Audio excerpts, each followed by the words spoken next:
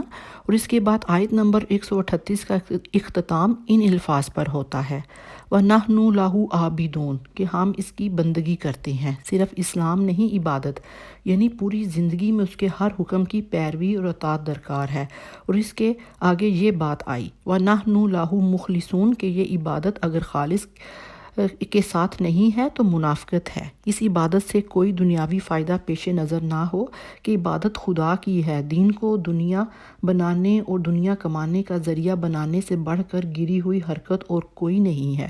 رسول اللہ صلی اللہ علیہ وآلہ وسلم کا ارشاد گرامی ہے، جس نے دکھاوے کی نماز پڑھی اس نے شرک کیا، جس نے دکھاوے کا روزہ رکھا اس نے شرک کیا، اور جس نے دکھاوے کا صدقہ اور خیرات کیا اس نے شرک کیا۔ یہ تینوں چیزیں ہمیں اچھے سے یاد ہو جانی چاہیے۔ اور آیت نمبر 140 میں اللہ سبحانہ تعالیٰ فرماتے ہیں، کیا تم سب کہتے ہو بے شک ابراہیم اور اسماعیل اور اسحاق اور یعقوب اور ان کی اولاد سب تھے یہودی یا نصرانی؟ آپ کہہ دیں، کیا تم زیادہ جانتے ہو یا اللہ؟ اور کون ہے بڑا ظالم اس سے جو چھپائے گواہی کو جو اس کے پاس ہو اللہ کی طرف سے، اور نہیں اللہ غافل اس سے جو تم سب عمل کرتے ہو۔ اسحاق، یعقوب، یوسف، موسیٰ اور عیسیٰ علیہ السلام کون تھے؟ یہی بات آج مسلمانوں کو بھی سوچنی چاہیے کہ رسول اللہ صلی اللہ علیہ وآلہ وسلم اور آپ کے اصحاب دیوبندی تھے، بریلوی تھے، اہل حدیث تھے یا شیعہ تھے؟ اللہ تعالیٰ کے سامنے اخلاص کا تقاضا یہ ہے کہ ان تقسیموں سے بالا تر ہو کر سوچا جائے۔ ٹھیک ہے، ایک شخص کسی فقہی مسلک کی پیروی کر رہا ہے، لیکن اس مسلک کو اپنی شناخت بنا لینا، اسے دین پر مقدم رکھنا، اس مسلک ہی کے لیے ساری محنت مشقت کرنا، دوڑ بھاگ کرنا اور اسی کی دعوت اور تبلیغ کرنا دین کی اصل حقیقت اور روح کے یکسر خلاف ہے۔ اللہ سبحانہ تعالیٰ فرماتے ہیں، تم زیادہ جانتے ہو کہ اللہ، اور کان کھول کر سن لو، اس شخص سے بڑا ظالم کون ہوگا جس کے پاس اللہ کی طرف سے ایک گواہی تھی جسے اس نے چھپا لیا۔ علماء یہود یہ جانتے تھے کہ محمد صلی اللہ علیہ وآلہ وسلم اللہ کے رسول ہیں جن کے وہ منتظر بھی تھے، لیکن وہ اس گواہی کو چھپائے بیٹھے تھے۔ اللہ سبحانہ تعالیٰ فرماتے ہیں، اور اللہ ہرگز غافل نہیں ہے اس سے جو تم کرتے ہو۔ یعنی یہ حقیقت دراصل ان کو بھی معلوم ہے کہ تمام انبیاء کرام توحید خالص کا درس دیتے رہے ہیں، اور ان بے بنیاد عقیدوں سے انبیاء کرام کا کوئی تعلق نہیں ہے۔ خود ان کی کتابوں میں یہ حقیقت واضح طور پر لکھی ہوئی موجود ہے، اور ان میں نبی آخر الزماں کی بشارتیں بھی موجود ہیں جو ان کے پاس اللہ سبحانہ تعالیٰ کی طرف سے آئی ہوئی شہادتوں کا درجہ رکھتی ہیں، مگر یہ ظالم ان کو چھپائے بیٹھے ہیں۔ اور آیت نمبر 141 میں اللہ سبحانہ تعالیٰ فرماتے ہیں، وہ ایک امت تھی یقیناً گزر چکی، اس کے لیے ہے جو اس نے کمایا، اور تمہارے لیے ہے جو تم سب نے کمایا، اور نہیں تم سب پوچھے جاؤ گے اس کے بارے میں جو تھے وہ سب کرتے۔ ان آیات میں اللہ سبحانہ تعالیٰ نے فرمایا کہ ہر جماعت کو وہی پیش آئے گا جس پر اس نے عمل کیا، نہ کسی ایک کی نیکی دوسرے کو بچا سکتی ہے، اور نہ ہی ایک کی بدی کے لیے دوسرا جواب دہ ہوگا۔ اللہ سبحانہ تعالیٰ نے فرمایا کہ انسان آبا پرستی اور پرانے خود ساختہ نظریات میں بری طرح جکڑا ہوا ہے اور سابقہ طریقوں اور روایات کو چھوڑنے کے لیے تیار نہیں ہے۔ یہی حال یہود و نصارہ کا تھا، وہ کہتے تھے کہ ہم حضرت ابراہیم علیہ السلام کی اولاد ہیں، فی الحقیقت ان کا اس سے کوئی تعلق نہ رہا، اور نہ ہی وہ ان کے طریقوں پر قائم رہے جن کی طرف حضرت ابراہیم علیہ السلام اور ان کی اولاد نے دنیا کو دعوت دی تھی۔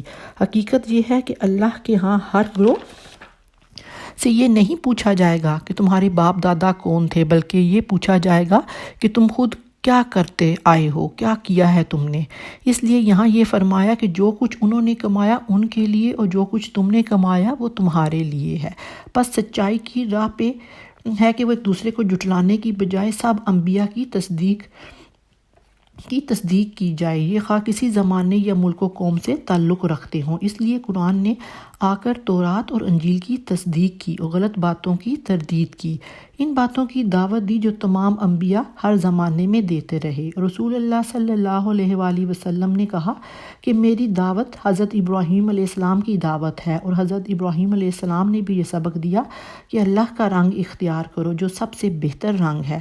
اس سے بہتر کون سا رنگ ہو سکتا ہے؟ جب سب کا رب ایک ہے اور ہر انسان کے لیے اس کا اپنا عمل ہے، تو پھر اللہ اور اس کے دین کے نام پر جھگڑے کیسے؟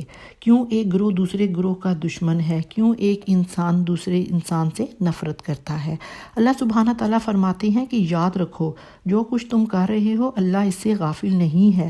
یہ پارہ دعوت ابراہیمی سے وحدت دین کے بیان پر ختم ہوا۔ اس بات کو اچھے سے سمجھ لینا چاہیے کہ عقیدہ توحید سے ہماری زندگی خوبصورت ہو سکتی ہے، اور ہمیں نیک عمل کرنے کو اپنی زندگی کا مقصد بنانا چاہیے۔ کسی دوسرے کے عمل ہمارے کام نہیں آئیں گے، اس بات کو ہمیں اچھے سے سمجھ لینا چاہیے۔ الحمدللہ آج کی ہماری کلاس یہاں پر ختم ہوتی ہے۔ اللہ سبحانہ تعالیٰ سے دعا کرتے ہیں کہ اللہ سبحانہ تعالیٰ ہمیں ایک ایک آیت کو سمجھنے اور اس پر عمل کرنے والا بنا دے۔ آمین ثم آمین۔ السلام علیکم ورحمۃ اللہ وبرکاتہ۔